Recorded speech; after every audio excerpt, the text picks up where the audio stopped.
Hello and welcome. So today I'm making vegetarian food. So this is vegan actually. This is Chitra Rajma, organic Rajma I bought from Big Basket. I have soaked this and now I'm going to be cooking this, and to go along with it I'm making chapatis, and this chapati is a little different.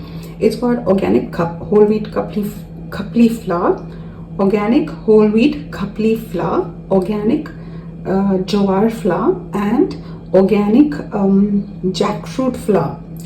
Just 3 tablespoons of jackfruit, 4 tablespoons of jackfruit flour I have added. And what is the uniqueness of jackfruit is that it is one thing which prevents diabetes naturally. So even if you have diabetes, it brings down the glucose spike. Since I'm eating healthy, I don't have diabetes, but I've started using jackfruit flour after I read it on MSN Bing. Actually, when I open my laptop, articles that come up I read sometimes, and that is where I got this idea of using jackfruit flour.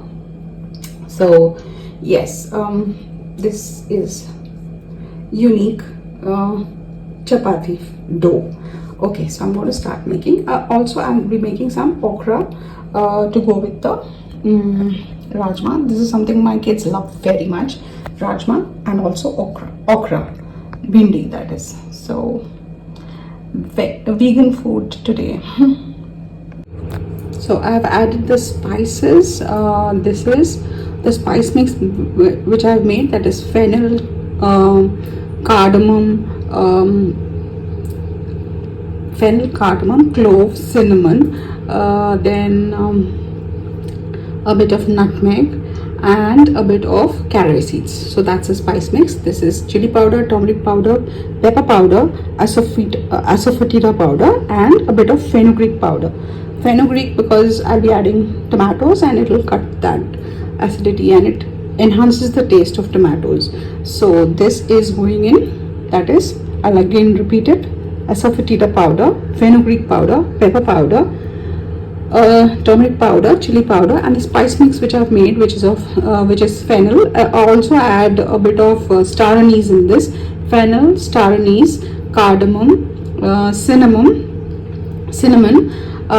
cloves, caraway seeds, and nutmeg. So that is the spice mix. Now here I'm going to grind the masala. Since I don't add coriander in this spice mix, I've taken coriander, a little bit of nigella seeds, and tomatoes, ginger, garlic, curry leaves, and this is 3 onions on top. So I'm going to grind this to a nice fine paste and add it to the beans, and then I'm going to cook them. That's why I add this asafoetida powder, this one, because beans can create flatulence. So to cut that, we add the asafoetida powder. I'm going to grind this and then I'm going to add it to the beans and cook it under pressure. So this is the masala that I've made. I've mixed it a bit. Now I'm going to pour some water and cook this on high flame, pressure cook this for half an hour to 40 minutes and it will be done. I'll be making okra to go with this beans, but I found a little bit of this ivy gourd in the fridge, and it's called kundali in Assamese and kundru in Hindi. So last time I said kundali in Hindi, it was a mistake. So basically this is ivy gourd, and I washed it. I cut the edges, cut it into half and put it into this because it's additional fiber and it's highly nutritious. So since it's very little and there's nothing much I can do with it unless I cook it with something else, and I don't want to do that, so I'm going to just put it in this and it'll add some extra fiber. So this I have put inside. Now I'm going to cook this.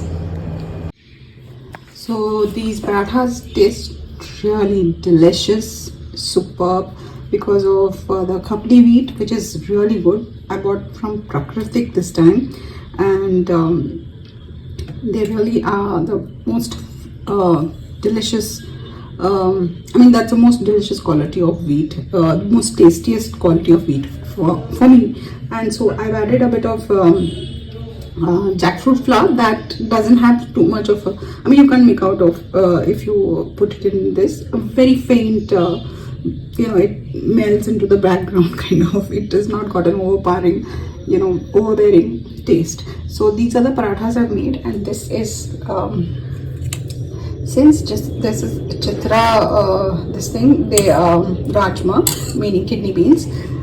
It cooks so fast. It's half of it is got mashed into the curry, so the curry is like really thick. So I'll make the okra. By then this will cool, and then I'll take a proper video because this is piping hot now. So the last thing to do is make the okra.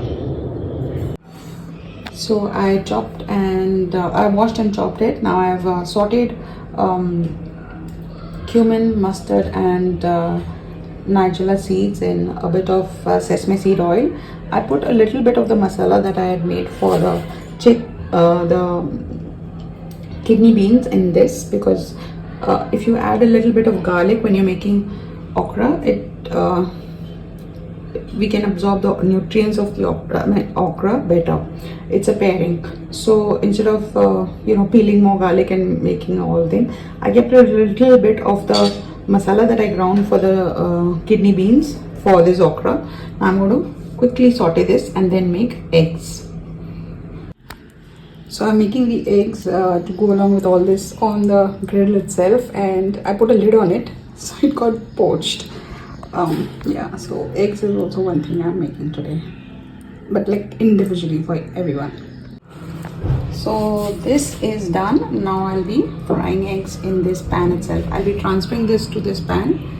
Oof, it's really piping hot. So this okra is done, and I'll be transferring it to this pan, and I'll be adding up 250 grams of curd in this. So that's a different approach to making okra. And then I'll be making eggs in this. So this is okra and it's done. So this is the okra. I've added 250 ml of curd in this, and this is the cooled I mean, this is the kidney beans rajma curry, which is cooled down considerably, and now I'll be packing their food in sometime with the eggs, of course. So this is how the okra looks after mixing in the curd. So this is food today, okra with curd and okra with yogurt, and this is it's become so thick. This is kidney beans with ivy gourd and spices, and these are eggs for my kids. So this is my video for now. Thank you for viewing. Bye and take care.